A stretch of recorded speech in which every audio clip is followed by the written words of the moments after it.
Wahlul 'uqdatam min lisani yafqahu qawli. Amma ba'd.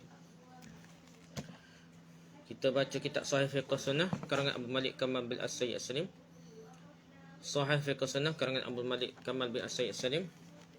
Kira insya-Allah kira ngalah kita mana ni kita Dzalikum khairul lakum in kuntum ta'lamun. Wahai orang beriman, apabila telah diserukan untuk melaksanakan solat pada hari Jumaat, maka segeralah kamu mengasihi Allah dan tinggalkanlah jual beli. Yang demikian itu lebih baik bagimu jika kamu mengetahui surah Al-Jumu'ah surah ke-2 ayat 9. Perintah untuk meninggalkan jual beli berarti pelarangannya. Jadi Sidi Hasan Khan menjelaskan dimaksudkan dengan ayat tersebut adalah meninggalkan segala kesibukan dunia yang boleh melupakan Allah. Di sini Allah hanya menyebutkan jual beli pada hari Jumaat secara khusus. Kerana pada hari itu saat bergesernya matahari, tergelincir matahari lah waktu zuhur, aktiviti jual beli semakin padat biasanya lah. Kerana itu diserukanlah pada manusia, bersegeralah kepada perniagaan akhirat dan tinggalkanlah perniagaan dunia dan cepatlah mengingati Allah yang mana tidak ada sesuatu yang lebih bermanfaat dan lebih menguntungkan.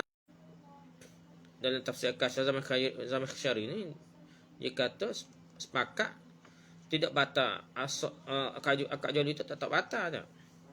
Kerana ia tidak haram dengan sendiri, tapi ia haram kerana faktor luaran, jadi ia bukan haram. Ini pertama, orang yang sibuk melakukan jual beli adalah mereka yang dikenai kewajipan melaksanakan solat. Kerananya jual beli saat azan Jumaat tidak diharamkan bagi wanita, anak kecil dan orang-orang sakit. Jadi tidak haram, waktu ini tak haram dah. Yang haram ni orang jatuh, orang lelaki dah. Yang kedua, orang yang melakukan jual beli mengetahui adanya larangan tersebut. Jadi tak tahu, dimaafkan. Begitulah keadaannya nak. Putus macam nak. Jadi orang yang melakukan jual beli yang ketiganya, tidak ada keadaan darurat yang mengharuskan jual beli tersebut, seperti jual beli makanan kepada orang yang sangat-sangat memerlukannya dan jual beli kain kafan kerana khawatir mayat akan semakin membusuk jika tidak segera dikafani. Yang keempat, transaksi jual beli dilakukan setelah dikumandangkan azan solat Jumaat. Hal ni baru kira haram. Kalau tak sampai tahap tu tidak haram. Yang kedua, jual beli dalam masjid. Ni biasa tak kita kadang-kadang ada jual di masjid dah. Dia kata, diriwayatkan dari Abdullah bin Umar, ia berkata Rasulullah SAW melarang jual beli dalam masjid. Dalam riwayat lain diredaksikan, beliau melarang jual beli dalam masjid juga menyanyikan lagu. Nyanyi di masjid dah. Nasyid kau apa di masjid dah. Ada qasidah masjid dah. Mengumumkan barang yang hilang serta bercukur rambut pada hari Jumaat sebelum solat. Cukur rambut pada hari Jumaat sebelum semaya dah. Tak boleh agak ni. Kan cukur rambut lepas semaya Jumaat tak apa dah. Hadis ni Hasan, Hadirat Ahmad, Hadirat Abu Daud, At-Tirmizi dan lainnya. Ni lah larangan tak ada jual beli dalam masjid dah. Banyak lagi hadis lain pun. Ini salah satu lah. Diriwayatkan dari Abu Hurairah bahawa Rasulullah SAW bersabda, "Idza ra'aitum man yabi'u aw yabta'u fil masjid faqulu la arhamallahu tijarataka." Jika kalian melihat orang yang berjualan autar lah. Diriwayatkan juga dari Atha bin Yasar bahawasanya jika melewati seorang yang berjualan dalam masjid, ia akan memanggilnya dan menanyainya apa yang engkau bawa dan apa yang engkau inginkan. Jika orang tersebut dia ingin menjualnya, maka Atha kepadanya, Allah tidak memberikan keuntungan atas perniagaanmu kerana masjid tidak dibangunkan untuk jual beli. Kena royak dah. Jangan biar gitu dah. Allah tidak beri untung meniaga ni kerana masjid tidak dibangunkan untuk jual beli dah. Yang kedua, diharamkan jual beli di masjid. Yang ketiga, masjid hanya dibangun untuk melakukan ketaatan dan ibadah kepada Allah. Kerana wajib hukumnya membebaskannya dari segala aktiviti keduniaan. Tadihul ahkam. Al-Khattabi menambahkan segala hal tidak menjadi tujuan dibangunnya masjid masuk dalam kategori ini. Baik interaksi antara manusia atau aktiviti memenuhi keperluan mereka. Sebahagian ulama salaf misalnya menyatakan makruhnya meminta-minta dalam kompleks masjid. Orang kutip sedekah pun tak boleh dalam kawasan masjid. Sedangkan yang lain menyarankan untuk tidak memberikan sedekah pada peminta-peminta yang berkeliaran di dalam kompleks masjid. Sebab kita pun ramai dah. Masjid India, masjid apa dah. Abdullah bin Umar bahawasanya Rasulullah SAW melarang berpergian ke daerah musuh dengan membawa mushaf. Nabi lagi bawa Quran dah ke daerah musuh lah dah. Lepas tu, gua nak baca Quran. Ngapa? Saya dulu ngapa belakang dah. Hadis sahih riwayat Bukhari, riwayat Muslim. Rasulullah SAW melarang berpergian membawa Al-Quran menuju daerah musuh kerana khawatir jika direbut oleh mereka. Orang kafir, penghinaan penodaan terhadap mereka. Jika alasan ini tidak terjadi, iaitu bila yang masuk adalah rombongan tentera Muslim yang jelas boleh mengalahkan kaum kafir, maka tidaklah makruh dan tidak masalah membawa musa Al-Quran ke sana kerana ketika itu ilat tidak terjadi. Inilah pendapat yang sahih. Syarah Sahih Muslim. Jadi takut pada menghina ke Quran lah. Kalau bawa Quran siapa boleh kau kafir hina, tengah-tengah pergi lagi lah hina, menghina ke Quran lah. Benda-benda yang ada pada orang Islam dia akan hina. Tapi kalau pasti Muslim ni atau perkara tidak secara logiknya tidak boleh kau kafir lah dah. Untuk hina Quran tak apalah dah. Cuma ada perbahasan ni ada orang takut doa nak letak di hotel lah dah, terjemah Quran lah. Nak bui. Sebenarnya tengok keadaan lah. Kalau ada unsur nak khianat atau sudah bui lah. Kalau ada unsur nak baca, ya hormat buku dan sebagainya. Orang kuasa biasa pelancong yang mari sini tu orang tidak dah ekstrim, anti agama, anti Islam sampai khianat ke Quran, tak apalah.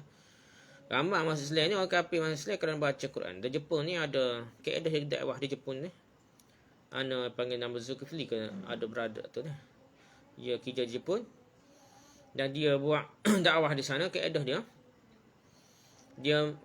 kata hak nama minat sikit yang akan beri kepada nampak minat pada Islam ni akan beri Quran terjemahan lah. Nah, suruh baca. Kalau rasa berminat dengan Islam ke apa, dia boleh hubungi pula. Nah, gitulah. Tengok keadaan lah. Kalau kita rasa tak ada masalah, letak lah. Bible boleh letak, berapa Quran tu letak lah. Okey, yang keempatnya jual beli senjata. Dalam komentarnya tentang bab jual beli senjata dalam masa perang, Al-Hafiz Ibn Hajar menjelaskan bahawa dimaksudkan dengan fitnah adalah peperangan yang terjadi di antara kaum muslimin. Pasalnya jual beli senjata bererti akan membantu orang yang membelinya. Ketentuan ini berlaku jika keadaan keamanan masih belum jelas. Selain itu, jika memang pihak yang zalim sudah jelas terlihat, maka menjual senjata kepada kelompok yang benar tidak ada masalah lah. Dengan demikian, jual beli senjata hanya dimakruhkan dalam fitnah. Kerana itu termasuk dalam kerangka saling membantu dalam dosa. Ibn Hajar melanjutkan boleh jadi yang dimasukkan dengan penafsiran hadis ini adalah diperbolehkannya jual beli senjata pada masa fitnah perang kepada orang yang tidak dikhawatirkan menimbulkan bahaya atau kerosakan. Kerana Abu Qatadah menjual baju besinya pada masa terjadi perang antara umat Muslim dengan kaum musyrikin. Dan Nabi SAW mendiamkannya dan tidak menegur tindakan sahabatnya itu. Mungkin Nabi SAW beranggapan Abu Qatadah tidak menjualnya kepada orang yang membantu memerangi. Ada indikatornya orang tersebut dikenal sebagai pemburu dan sekarang sedang berada di tanah haram. Dalam keadaan ini, menjual senjata kepadanya hukumnya haram dan akad penjualan tersebut pun tidak sah. Kerana termasuk dalam kategori saling membantu dalam dosa dan permusuhan. Renungkanlah ayat ini, wa ta'awunu 'alal birri wat taqwa wa la ta'awunu 'alal ismi wal 'udwan. Dan tolong menolonglah kamu dalam mengerjakan kebajikan dan takwa, dan jangan tolong menolong dalam berbuat dosa dan permusuhan. Surah Al-Maidah surah ke-5 ayat 2. Ayat tersebut mencakup ribuan pertanyaan kerana ia adalah kalimah umum yang memuat kerjasama dalam dosa, permusuhan, akad, pemberian, pertukaran, pernikahan dan lainnya. Jadi semua aktiviti yang mengandung unsur membantu perbuatan dosa dan permusuhan hukumnya haram. Serujuk Asyarh Mumti' ala Zadul Mustaqni'. Yang kelimanya, menjual perasan buahan kepada orang yang menjadikannya sebagai minuman keras dan kemaksiatan lainnya.